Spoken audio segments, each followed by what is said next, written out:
કેમ છો વિદ્યાર્થી મિત્રો? આજે આપણે ધોરણ 12નું ચેપ્ટર નંબર 1 દ્રાવણો જોવાનું છે.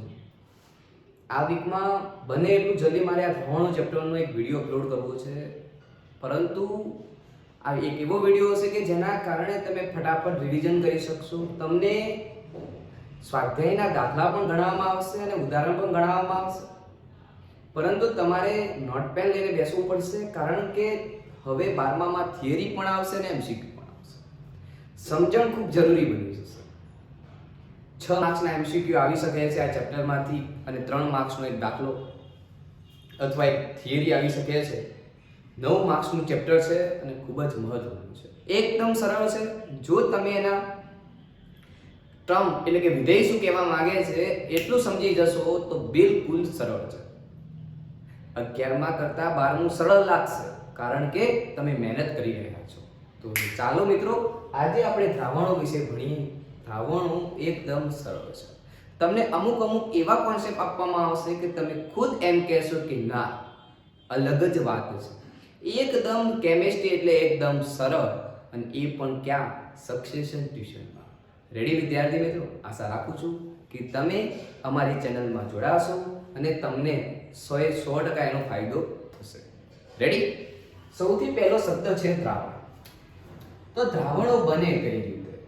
તો કોઈ એક દ્રાવણની તો વાત કરી નથી, ઘણા બધા દ્રાવણોની વાત કરી છે. દ્રાવણો કઈ રીતે બને છે? તો જ્યારે દ્રાવ્ય વત્તા દ્રાવક ભેગા થાય એટલે દ્રાવણ બનાવે છે. પરંતુ અહીં તો તમને અલગ પ્રકાર આપી દીધા. દ્રાવણના પ્રકાર આપ્યા. કયા? તો એની અવસ્થાના આધારે એના પ્રકાર પાડેલા છે. હવે દ્રાવણની અવસ્થા કોના ઉપર આધાર રાખે છે? દ્રાવણની અવસ્થા કોના ઉપર આધાર રાખે છે? તો તમે એક નાનકડું ઉદાહરણ જુઓ. આ પાણી છે. કઈ અવસ્થા હોય? પ્રવાહી.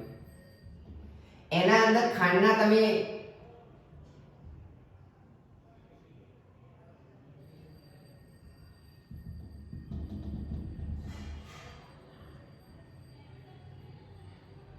ખાંડના 2-3 દાણા નાખો છો,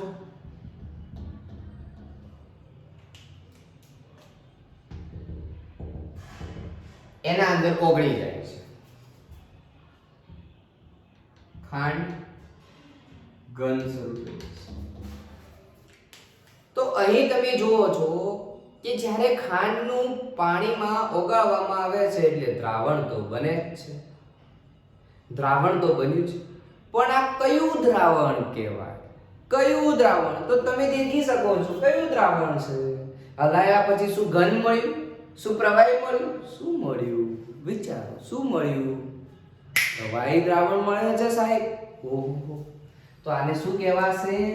પ્રવાહી દ્રાવણ.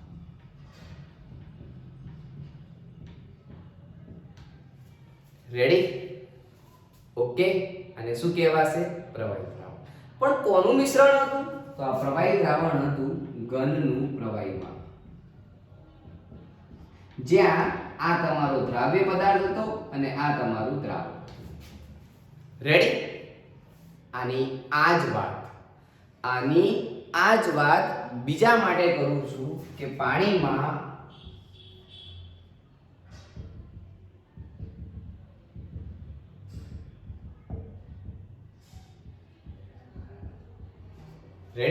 પાણીમાં ઓક્સિજન ઓગાળવામાં આવે છે.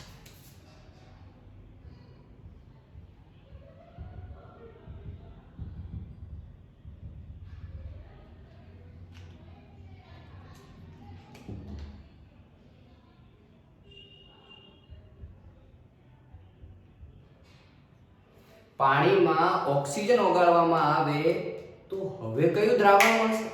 ફટાફટ આન્સર આપી દો બેટા. શું થાય છે? ફટાફટ કહેજો બેટા, શું થઈ રહ્યું છે? ખરેખર મજા આવશે. પાણીમાં મેં ઓક્સિજનને ઓગાળ્યો છે, તો શું પાણી તમારું વાયુમાં રૂપાંતર થઈ ગયું?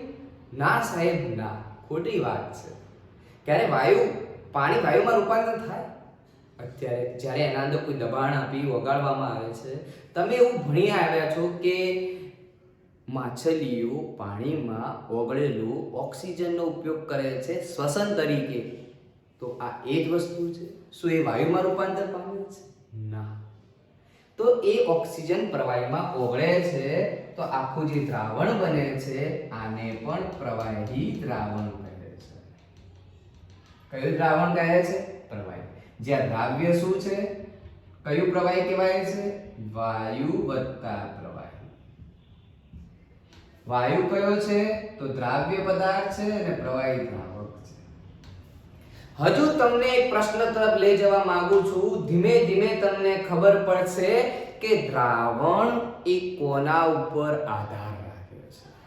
દ્રાવણ કોના ઉપર આધાર રાખે છે મતલબ કે તમે નક્કી કઈ રીતે કરી શકો કે આ દ્રાવણ વાયુ દ્રાવણ, આ ઘન દ્રાવણ, આ પ્રવાહી દ્રાવણ. અવસ્થા તો બંનેની હોય છે, ઘન પદાર્થની ઘન અવસ્થા, પ્રવાહી પદાર્થની પ્રવાહી અવસ્થા. પણ નક્કી કઈ રીતે કરવું એ પ્રશ્ન છે. એક બીજું ઉદાહરણ આપું છું. ભઠ્ઠીના અંદર લોખંડ ધાતુ આયર્ન ગોલ્ડ એટલે કે ઓરમને ઓગાળવામાં આવે છે. આ ઓરમ છે, EU ગોલ્ડ. રેડી? એના અંદર કોપર ઓગાળવામાં આવે છે.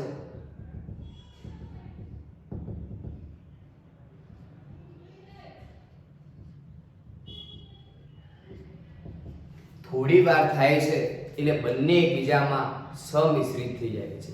બંને એકબીજામાં શું થઈ જાય છે? સમિશ્રિત થઈ જાય. અને મળે છે AU into copper, AU plus copper. AU અને કોપરનું શું મળે છે? મિશ્રણ મળે છે. તો હવે સાહેબ તમે કહો કે આને વળી કયું મિશ્રણ કહેવાય? આને વળી કયું કહેવું? તમે જ કહો. બેટા આને શું કહેવામાં આવશે? તો તમે જુઓ કે દ્રાવ્ય પદાર્થ પણ ઘન છે. આના અંદર આપણે આ તમારું દ્રાવક છે અને આ તમારું દ્રાવ્ય છે. તો આ બંને ભેગા થઈ તમારું ઘન દ્રાવણ બનાવે છે. આ તમારું શું બનાવે છે? ઘન દ્રાવણ બનાવે છે. શું બનાવે છે? ઘન દ્રાવણ બનાવે છે. બીજું કહી દઉં, એક લેડ ધાતુની પટ્ટી છે. કોની? પી લેડ. આને જ્યારે કઈ લેડની પટ્ટી છે, કોઈ જગ્યાએથી હાઇડ્રોજન નીકળી રહ્યો છે.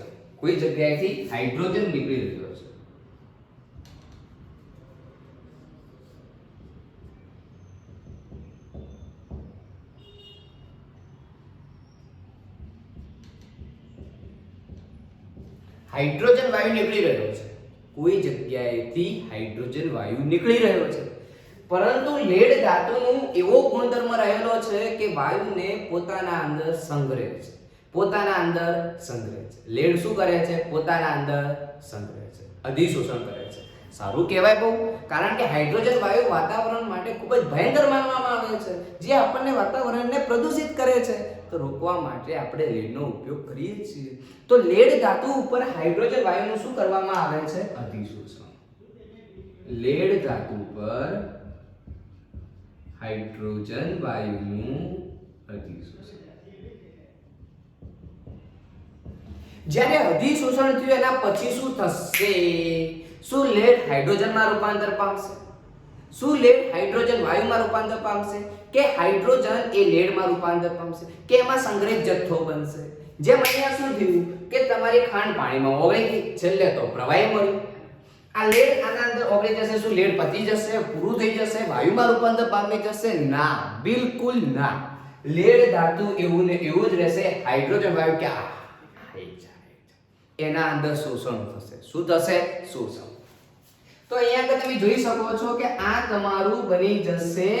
બંનેનું અધિશોષણ થયા પછી, હાઇડ્રોજન વાયુનું અધિશોષણ થયા પછી આ તમારું દ્રાવ્ય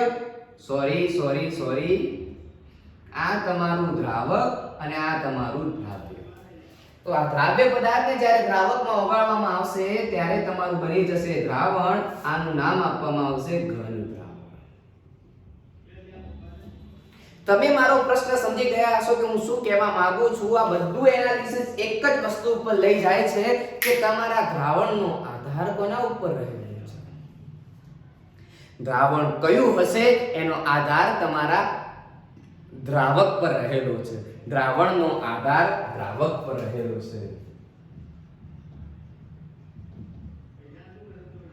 આધાર દ્રાવકના સ્વભાવ પર આધાર રાખે છે.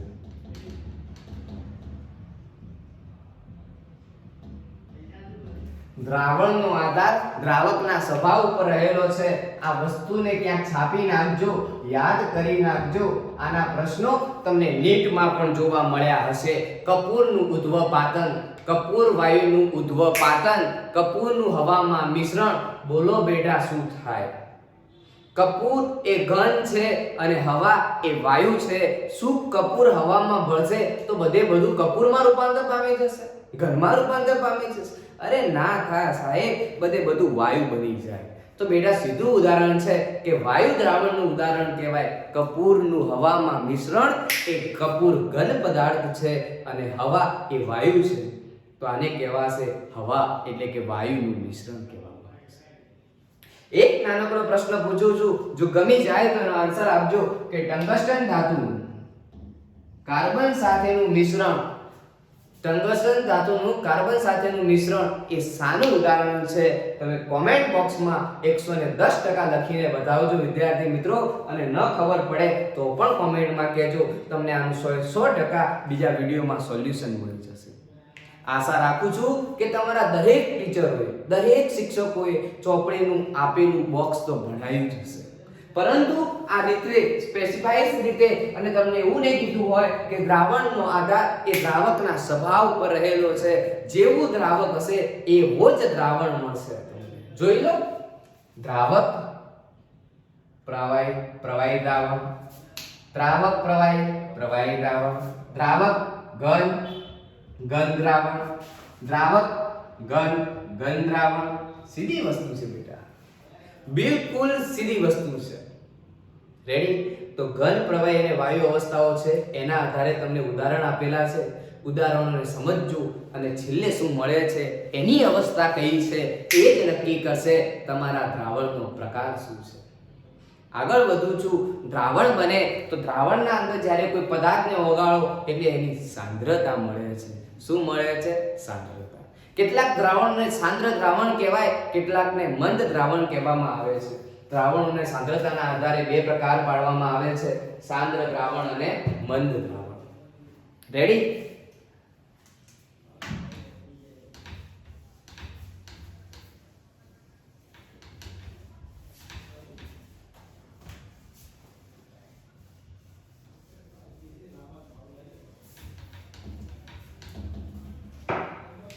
સાંદ્રતા ઉપરથી આપણે બેટા હવે એના અલગ અલગ વિધેયો ભણવાના છે. તમે ઓલરેડી ભણીને આયા છો સાંદ્રતા ઉપરથી. ધોરણ 11 માં પહેલા ચેપ્ટરમાં ભણીને આયા મોલારિટી, નોર્માલિટી, મોલ અંશ, weight by weight, volume by volume, weight by volume, molarity, normality, formality. આ ગજબ! સાંદ્રતાના આધારે દરેક વસ્તુ ભણીને આયા. પરંતુ હું આજે જે કહીશ એ ખરેખર તમે અત્યાર સુધી તમારો કોન્સેપ્ટ ક્લિયર નહીં થયો હોય અને આજે તમારો ક્લિયર થઈ જશે. જોતા રહેજો શું થાય છે એનું નોંધજો. સૌથી પહેલા વાત કરું તો મોલની. મોલ કોના હશે? સાંદ્રતા ક્યારે મળે? બરાબર, સાંદ્રતા ક્યારે મળે? સાંદ્રતાનો મતલબ થાય મોલ પર લીટર. મોલ કોના હોય? લીટર એ તમારું દ્રાવકનું છે અને મોલ એ તમારા દ્રાવ્યના છે. દ્રાવ્યના મોલ, દ્રાવકનું કદ. આ બંને વસ્તુ છે બહુ ગજબ, બહુ જ મહત્વની અને બહુ જ ઇમ્પોર્ટન્ટ છે. હંમેશા મોલ કોના લેવાના? દ્રાવ્યના મોલ લેવાના.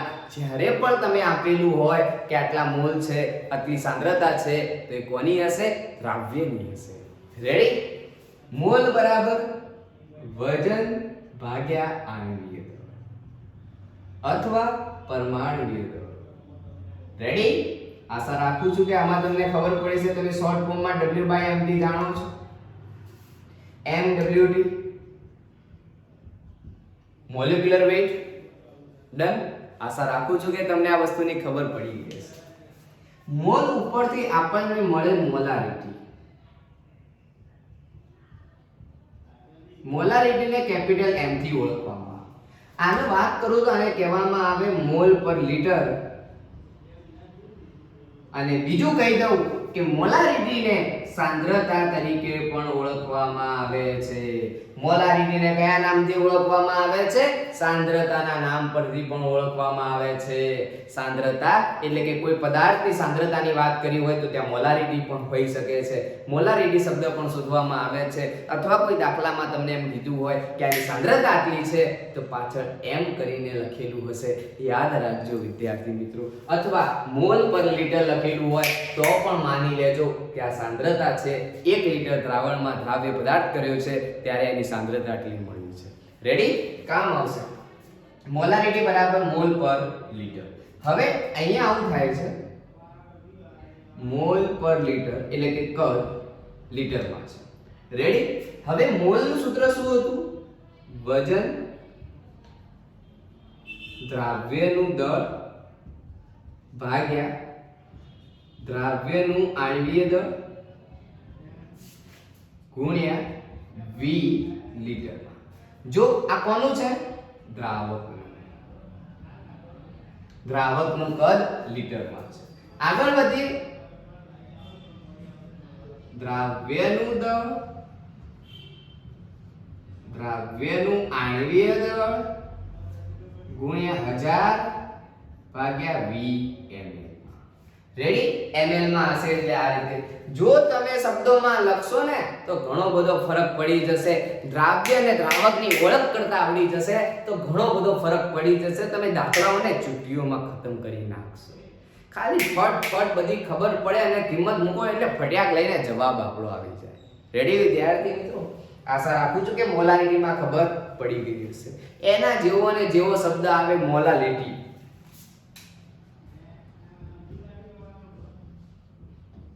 મોલાલિટીમાં એવું આવે કે મોલ પર લિટર આવે, અહીંયા મોલ પર વજન આવે કેજી માં. મોલ કોના આવશે? દ્રાવ્યના મોલ. વજન કોનું? દ્રાવકનું. રેડી? આગળ વધીએ. Mall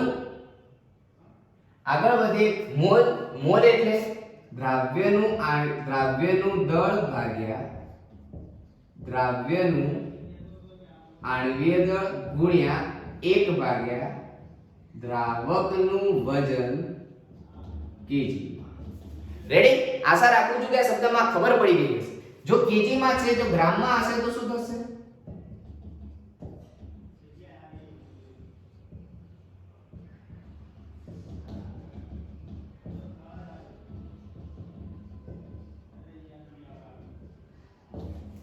ready?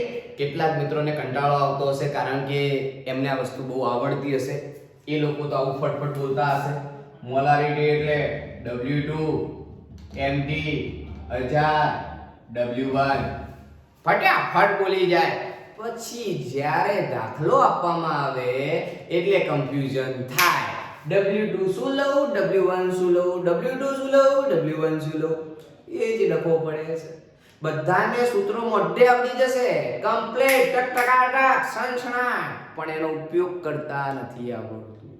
અને હું તમને જે લખીને શીખવાડી રહ્યો છું, જે ફૂલ ફોર્મ લખું છું ને, એના ઉપરથી 110% તમને આવડી જશે. વિદ્યાર્થી મિત્રો, સંજ્ઞામાં યાદ ના રાખતા, પરંતુ આ રીતે યાદ રાખજો.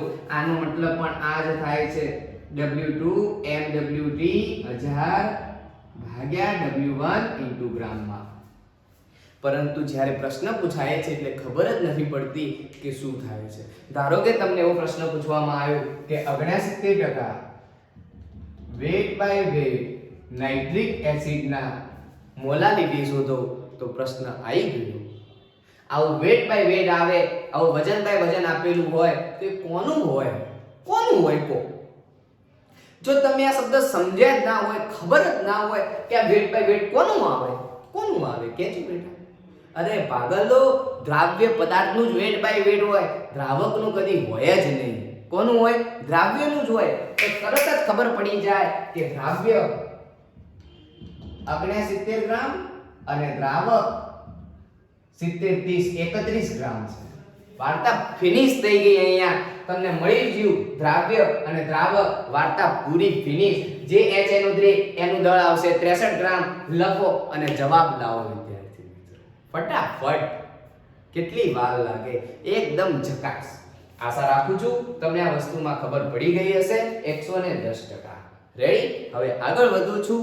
આના પછીનો જે ભાગ છે જેને મોલ અંશ તરીકે ઓળખવામાં આવે છે.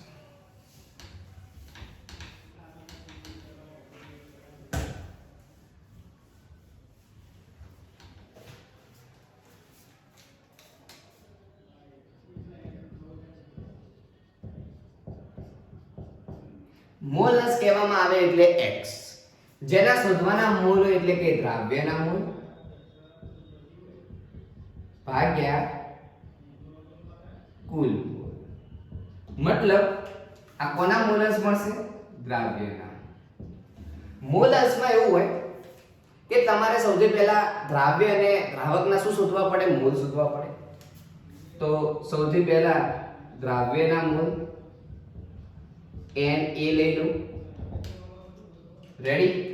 તો મોલ બરાબર દ્રાવ્યનું આણ્વીય દળ ભાગ્યા દ્રાવ્યનું આપેલું દળ ભાગ્યા દ્રાવ્યનું આણ્વીય દળ Nb દ્રાવકના મોલ દ્રાવકનું આપેલ દળ ભાગ્યા દ્રાવકનું આણ્વીય દળ. આને શોર્ટ ફોર્મમાં લખીએ. અહીંયા આગળ ઘણા બધા વિદ્યાર્થીઓને ફરક પડે છે, પ્રોબ્લેમ થાય છે. જ્યારે રાઉટનો નિયમ ભણે છે એટલે 100% ત્યાં ફેર પડી જાય છે. રાઉટના નિયમ પછી તમે તરત જ ભણો છો સંખ્યાત્મક ગુણધર્મ.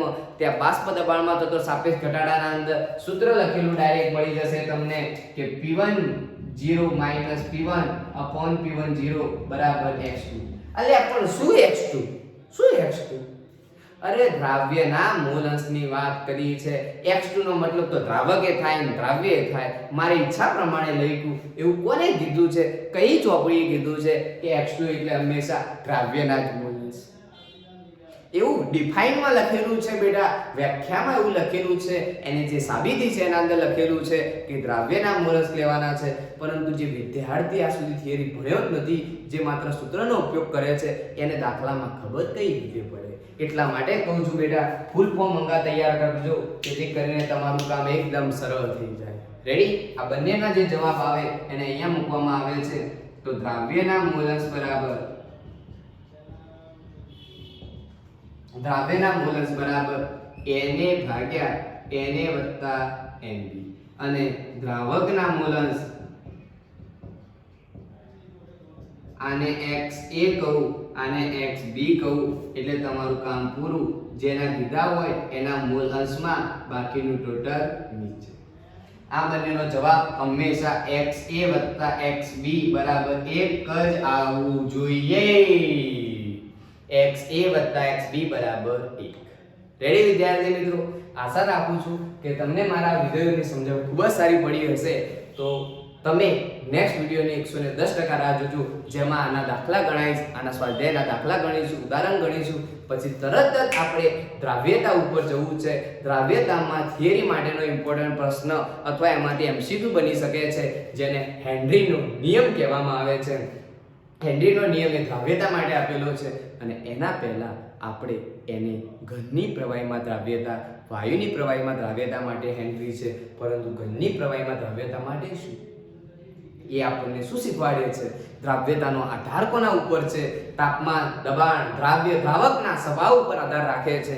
આ દરેક વસ્તુ જોવાની છે, પરંતુ તમારે થોડી રાહ જોવી પડશે. નેક્સ્ટ વિડીયોમાં આપણે દરેક વસ્તુની ચર્ચા કરીશું. પરંતુ સૌથી પહેલા આ વિડીયો તમે જોયો હોય, તમને ગમ્યો હોય તો તમે તમારા મિત્રો સુધી 110% પહોંચાડજો, જેથી કરીને એમને આ બધું ફટાફટ આવડી જશે અને આપણે ફટાફટ આગળ ચાલીશું. Ready? Thank you so much for connecting in success in tuition.